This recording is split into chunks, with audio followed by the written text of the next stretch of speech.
History remembers kings, but it was often the women behind them who ruled. They smiled from behind curtains, whispered in candlelight, and turned desire into diplomacy. The scrolls called them wives, mistresses, concubines, but make no mistake, they were political engineers in silk. We must ensure all alliances are secure. There can be no doubt. Empires rose and fell between their fingers, manicured, jeweled, and utterly unshakable. Such delightful chaos, would you not agree? Men wrote laws, women rewrote the men. From the temples of Egypt to the palaces of China, from Ottoman harems to the courts of Versailles. They didn't just share power, they defined it. And if you think they did it for love, oh darling, that's adorable. Long before Cleopatra stole the spotlight, Egypt had already been ruled by a woman who didn't just sit beside the throne. She became it. Her name was Hatshepsut, daughter of Thutmose I, wife of Thutmose II, and stepmother to a boy king who was far too young to notice he'd just been outmaneuvered. Don't worry, dear. I'll keep your kingdom safe until you're old enough to argue. Officially, she was his regent. Unofficially, she was pharaoh. She wore the beard of kings, spoke like a god, and carved her name deeper into stone than any man dared. The priests whispered she was defying Ma'at, the divine balance. I am Hatshepsut.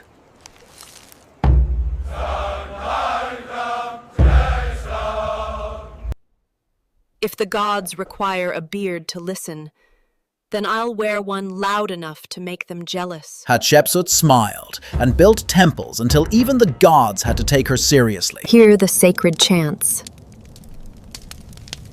Power, in her hands, wasn't rebellion, it was architecture. Oh, great spirits, guide our path this safe.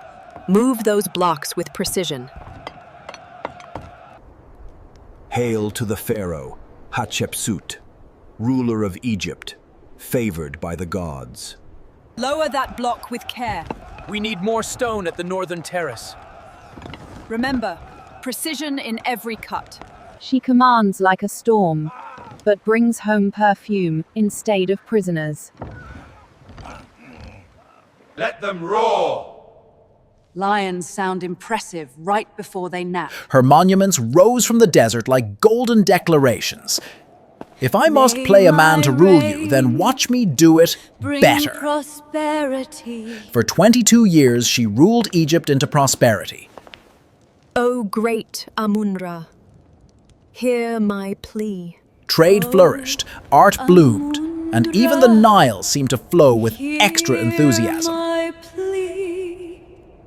And after she died, her stepson tried to erase her from history, chiseling her name from every wall. But you know how it goes. The more a man tries to delete a woman's legacy, the louder it echoes. And today, 3,500 years later, her temples still stand. Theirs? You dust. can erase a name, but not a legacy carved in sunlight.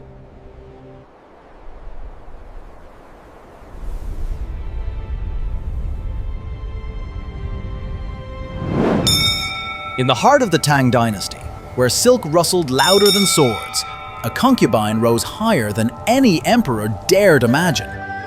Her name was Zetian, a woman so ambitious that the word limit packed up and left the empire. She looks harmless. So does a chessboard, until it starts moving. She entered the palace as a concubine to Emperor Taizong. When he died, she was sent to a convent, until she returned somehow as the favorite of his son. History calls that scandal. Zetian called it career development. The best revenge. From whispering is good behind curtains to commanding and armies, excellent she lighting. turned the court into her chessboard. The best revenge is good governance and excellent lighting. Every rumor, every romance, every prayer in her control. When priests warned that heaven had no place for a woman on the throne, she politely corrected them. By rewriting heaven's job description, she rebranded herself as the Divine Empress, renamed the dynasty after her own family, and made scholars rewrite Confucian texts to say that women could rule by the will of heaven. Heaven speaks through whoever has better handwriting. The empire's weight rests upon these names. It wasn't blasphemy. It was branding. Beautiful poem. For over 50 years, she ruled the mightiest empire on earth, building temples, reforming bureaucracy, and ordering executions with the same serene smile. And when she finally died in her sleep, she left behind a blank tombstone. Not out of humility, but because she knew no single line could define her. Her presence commanded respect. Her memory guided the empire.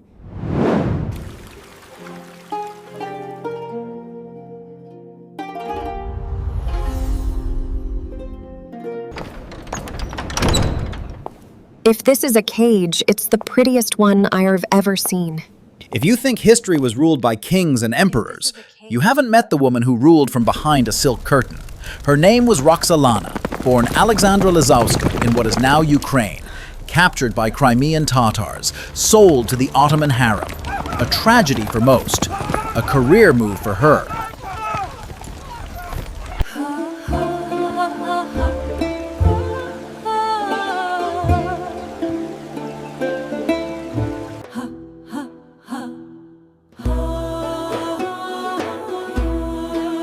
In a palace of hundreds of concubines, her laughter echoed louder than prayers. They called her Harem, the joyful one. You laugh as if the world were yours. Not yet, Your Majesty. Sultan Suleiman noticed. Then the empire noticed that he never stopped noticing. She didn't just win his heart, she rewrote the rulebook of empire. From the moment she walked into the Topkapi Palace, she turned the harem from a gilded prison into her private ministry of influence. If the pen is mightier than the sword, imagine what a beautiful woman with a pen can do. While other concubines dreamed of freedom, Roxelana dreamed of power, and she achieved it, legally. The Sultan married her, breaking centuries of royal tradition. Her presence reshapes tradition. Together, they were poetry and politics, a love story signed in royal decrees. She corresponded with foreign kings, funded mosques, and advised the Sultan on war and diplomacy, all while ensuring her sons, not rivals, stood next in line. Take these words to him, and no one else. And those who mocked her laughter? Well, they didn't stay around long enough to laugh back. Bring him to me at once. When she died, Suleiman buried her beside him, the only woman ever to rest beside a sultan. A slave who conquered not through swords but through charm, intellect, and impeccable timing. And maybe that's why she smiled so much, because she knew history would remember her as the woman who turned captivity into a crown. Empires fall, my sultan. But good gossip? That's eternal.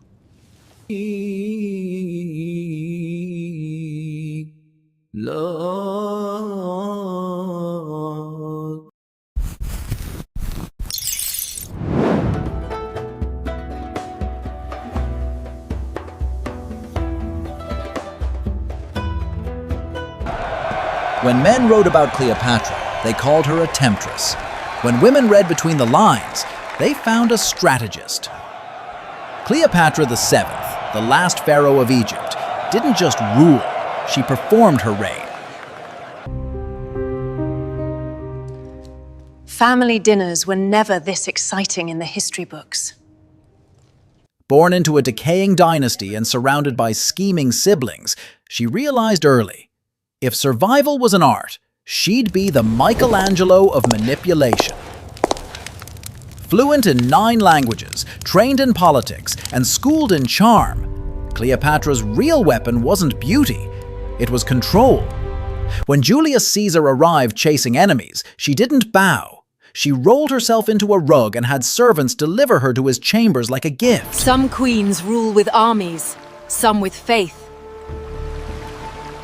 I prefer good lighting. Even Rome listens better when the speaker wears a crown and a smile. Romantic? Maybe. Tactical? Definitely. Together, they ruled Egypt and half of Rome's imagination.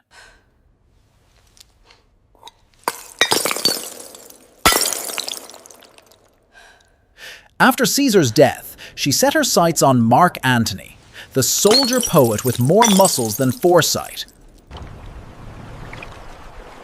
Even the Nile conspires to make a queen unforgettable. Their love story burned like an oil lamp in a temple, bright, dramatic, and always one gust away from disaster. To conquering Rome, one oyster at a time.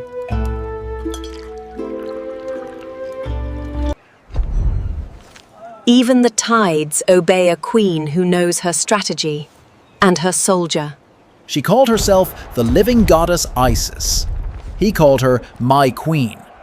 Rome called her dangerous, but when power slipped from her hands, Cleopatra didn't beg for mercy. She staged her own ending. Let Rome have my body. Egypt keeps my legend. Surrounded by gold, perfumes, and peacock feathers, she turned her death into a legend.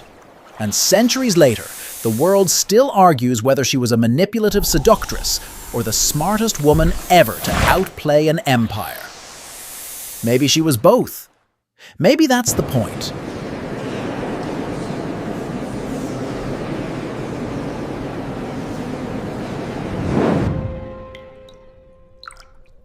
While kings wore crowns, courtesans wore influence, lighter to carry, easier to hide, and far more dangerous.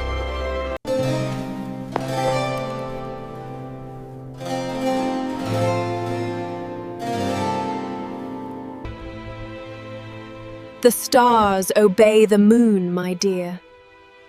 You should too. In the golden age of European courts, a woman didn't need an army to conquer, just good perfume, better timing, and a devastating sense of humor. Some portraits flatter too well. Perhaps it's the moon's trick, she always steals the sun's attention. Diane de Poitiers ruled the heart of France's King Henry II, 40 years old when he was barely 20. While others aged, she bathed in liquid gold and legend. She dictated politics, managed art patronage, and even had her initials entwined with the king's, right beside his queen's.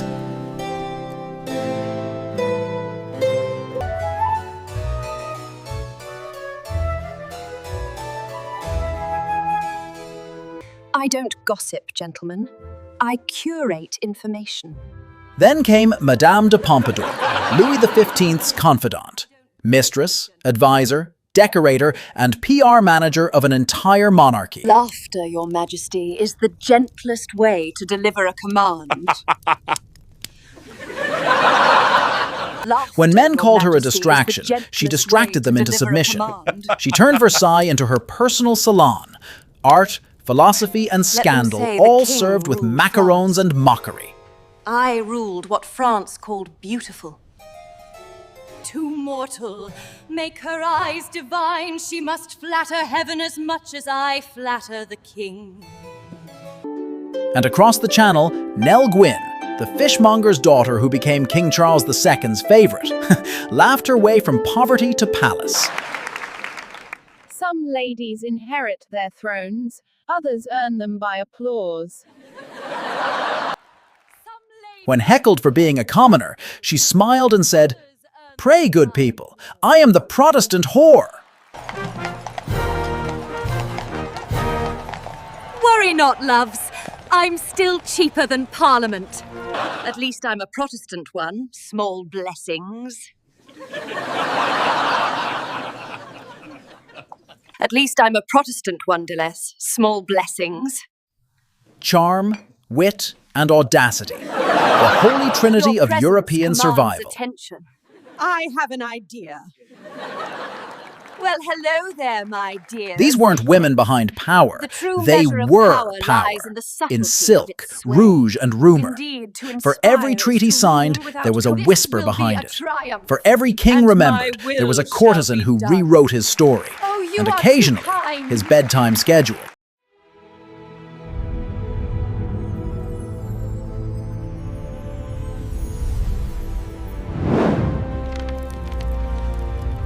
Every empire had its architects, generals, kings, conquerors. But for every throne that stood tall, there was a softer hand beneath it, guiding, shaping, whispering. History called them mistresses, concubines, courtesans. Yet they built legacies that survived the men who tried to own them. Nefertiti taught the gods to wear human faces. Zetian turned scrolls into weapons. Cleopatra turned love into foreign policy. Madame de Pompadour made art her battlefield. And Nell Gwyn, well, she turned laughter into revolution. They lived in a world that told them power was not for them. So they became power's mirror, reflecting it, distorting it, owning it. Their battlefield wasn't made of blood and stone, but silk, wit, and timing. They ruled empires made of silk, but their will was forged in steel. Their victories were rarely sung, yet endlessly repeated, in paintings, rumors, and the perfume of their legend. History forgets their names because it fears their method. They ruled without swords, commanded without titles, and outlived every man who thought he ruled them. So when you next read of a king's triumph or an emperor's glory, pause. Somewhere behind the curtain, a woman probably rolled her eyes and signed the decree herself. History calls them the women behind power. But maybe they were the ones who taught power how to behave.